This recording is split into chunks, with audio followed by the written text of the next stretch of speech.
Okay. Question 4. When should an individual follow their moral compass instead of obeying societal authority?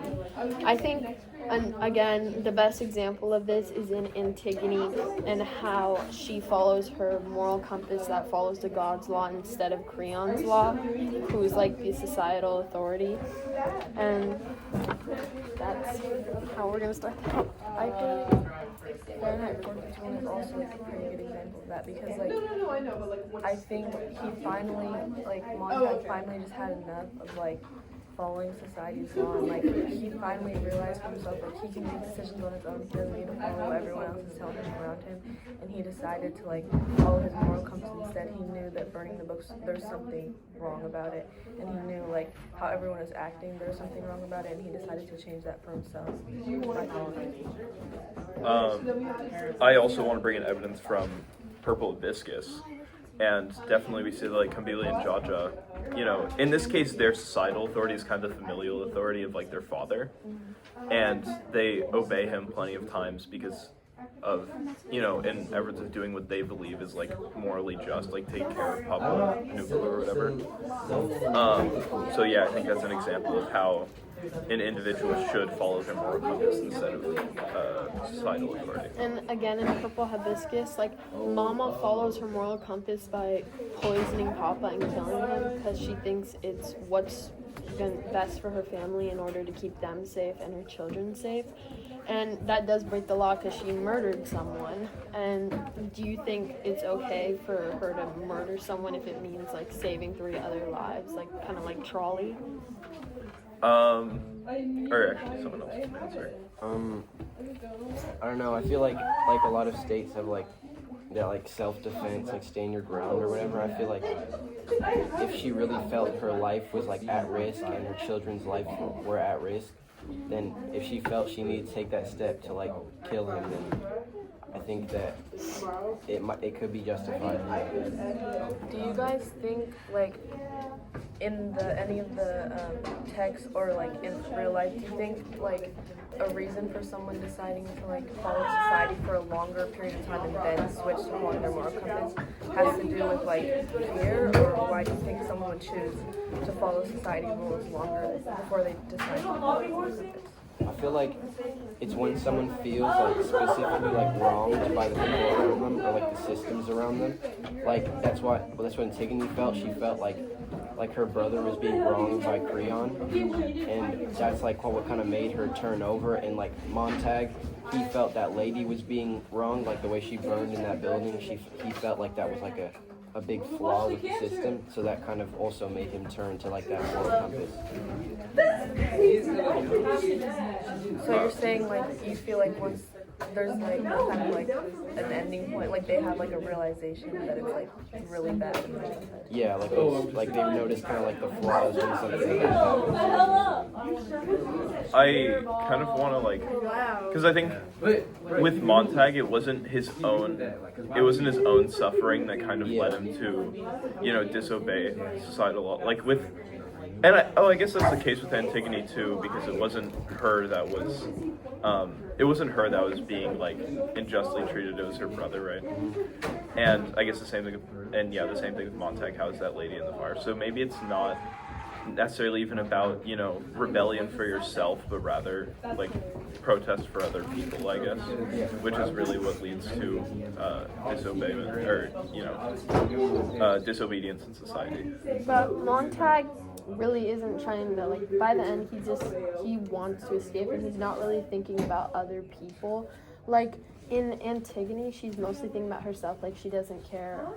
She does care, but she's disregarding how Zmine is scared for her life when she stands up for that. But Montag, he tries to help his wife, but then he's just you know what, I'm gonna get out. It doesn't matter.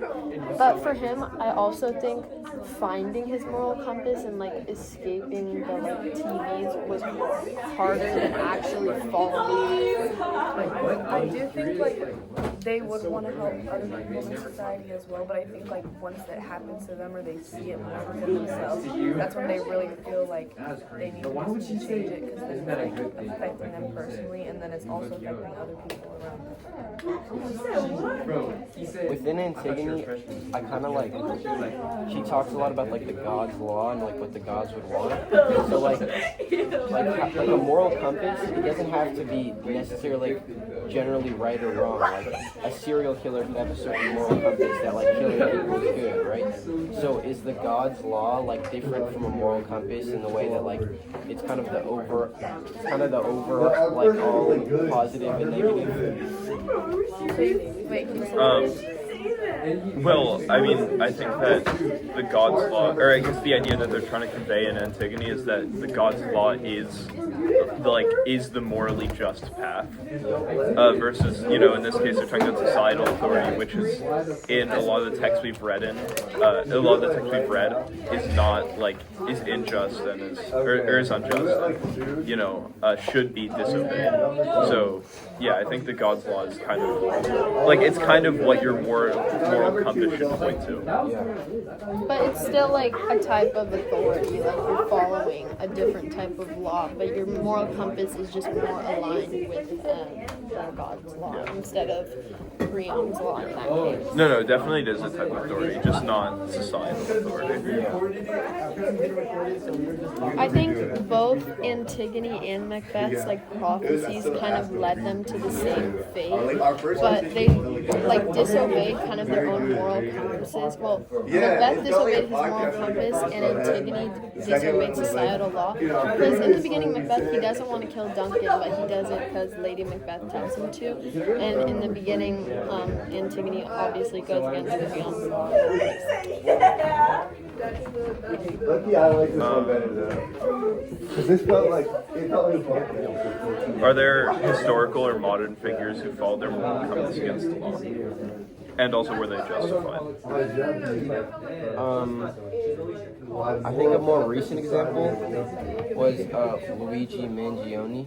I feel like he was one person who he really put his moral compass over the societal law. He killed someone, but he felt that it was justified because, again, it's like that theme of feeling wronged by the system, wronged by the society you're in. So that's what kind of turns you to turn against the law. Yeah, no, I think that's a great example, because it definitely shows how he, because I'm pretty sure, and also one of his motivations was that he was specifically wronged because he had an injury in his spine, and it was, I guess, whatever healthcare was not supporting him in that, either with insurance policies or just with the actual treatment that he was able to give, and also on social media we've seen him kind of turn into this martyr, and definitely is supported by the general public, even if he's gone against the law. And drawing back to helping other people, I definitely think he felt wrong in the beginning, but his actions stem from wanting this to not happen to anybody else, because he was in a good financial position, he went to a good college, came from a wealthy family, so I don't think it was too bad for him. But if that happened to someone from a different background, it might have been a lot worse. And then the stuff that he had writ, deny, defend, depose, he wanted to spread a message and help other people. I also think that that's actually a theme with a lot of our stories, is that a lot of times the rebels are people from good financial positions, or just good positions in society.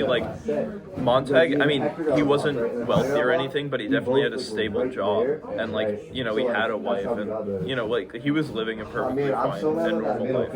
And with Antigone, she was related to the king, she came from a position of wealth. And then also with Macbeth, he was already a commander, I believe, before he was promoted to High Courtier and became really successful. Yeah. So a lot of times it actually is these people who are coming from positions of power and power and wealth and like should be content in their lives forever. I like the thing you brought up about Nietzsche being this kind of martyr, and I feel like within Antigone, like that one messenger, I forgot who it was, he like told Creon that the people kind of disagree with him. So I feel like Antigone is kind of like her own, like her Ouija, I guess, in that sense. Like she has like the society was kind of on her side. Like we don't really see the point of view of society, but that one like messenger says that, and I feel like society has the kind of same view as like most people do. Yeah, I feel like a lot of them were able to like not feel bad for Antigone, but like see her side and with her. Yeah. But I also think it comes down to like Stop yelling! They can't hear anything. I also think it comes down to like who has the strength to speak up about it, or like I think a lot of them were too scared because they saw what was happening to Antigone and saw that like she was gonna get punished, and so they thought if they agreed with her, like in public agreed with her, and Creon saw that, they would get the same punishment. So I think although a lot of people thought what she was doing was right, they didn't want to end up in the so they decided to be part. Yeah, I also feel like that kind of like social media has allowed us to express our opinions more, has allowed us to express our opinions against like authority more than like, because in Antigone, like while people did agree with Antigone to a large degree, they were really scared to like speak out about it. Whereas with Luigi Mangione, we see that there's like, we see that there's huge support by the populace. It's like, we can directly see in social media, and I think that's definitely been able to like empower people because there's kind of this guise of like anonymity with social media, and like, obviously you're not like sitting in front of your king, like directly Like going it's a against lot him, easier right? to spread Yeah. your message. And I also think like I agree with what you said, because I also think like once people see more people doing it, like I feel like in Antigone, if like 5 people said, oh no, we agree with her, like then everyone will start saying that. And I feel like a lot of people, I feel like when they see that other people are saying something that they agree with, even though it might be going against like a law or going against something, they feel more empowered to agree with them as well because they're not alone. It's also like I feel like we talk about these main characters who have like this special moral compass, but like everyone has this moral compass that these characters have. It's just like they had the means and like the confidence to kind of act on their the things they felt wrong. If we want to kind of end it off here, I feel like drawing back to the question and the answer that we've kind of gathered through like everything that we've covered is that you should follow your moral compass in situations where you have been wrong and you think it can continue to hurt others. I mean, I think you can follow your moral compass even if it's not you who's being wrong. Because like, if like someone you love, or if you even just see like something bad going on that you don't agree with, like you can still follow your moral compass and help other people if it's not directly affecting you. I wonder, because like I feel like we have in kind of like the main characters that we've seen in our story, their moral compass is pretty spot on, I guess. But like in Antigone, I mean, we see Creon, he's technically following his own moral compass, and that like loyalty and that like loyalty to the state should come first, and that's kind of like his own. I mean, that's definitely fueled by his own like biases and drive and ambition for power, but I think it also connects to his like basic morals, I guess. So like, can someone's moral compass be wrong, and like how are you gonna determine when it is wrong? Like moral compass, it was kind of centered on like just kind of power. Like when he in the beginning he didn't want anyone, like he talks about how he wouldn't have like a woman ruling him or whatever. He didn't want to feel like he was lesser than Antigone, like she like kind of bested him. But later on when he gets told that like people like kind of agree with Antigone. He's trying to like fit in. I feel like he's trying to kind of fit in with what people think is right. Like he doesn't really have this moral compass. He just wants to be like seen as powerful, accepted by So society. you think he didn't change his mindset at all? He just wanted them to believe that he did so. I feel like in some ways he kind of it was based off like trying to be He didn't want to be like the villain or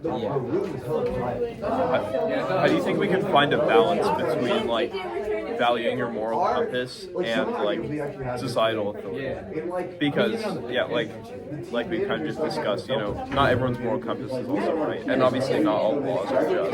So like, the balance lies like whether or not it's going to be harmful. Like if following your moral compass is going to cause more damage than good, then it might not be the right thing to do in that situation. But if following society law is hurting whatever it causes, then you might want to follow your moral compass.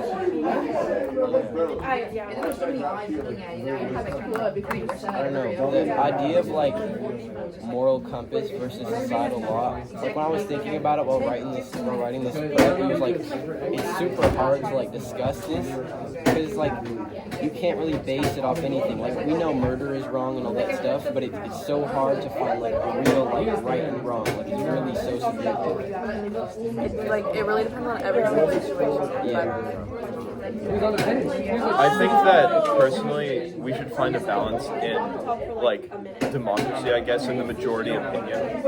I think that there's a lot of value in like what the opinion of like the general masses are, because obviously that's gonna, you know, the idea of democracy and the idea of like majority rule is gonna favor as many people it's gonna feel like favor and please as many people in society as possible, and that way.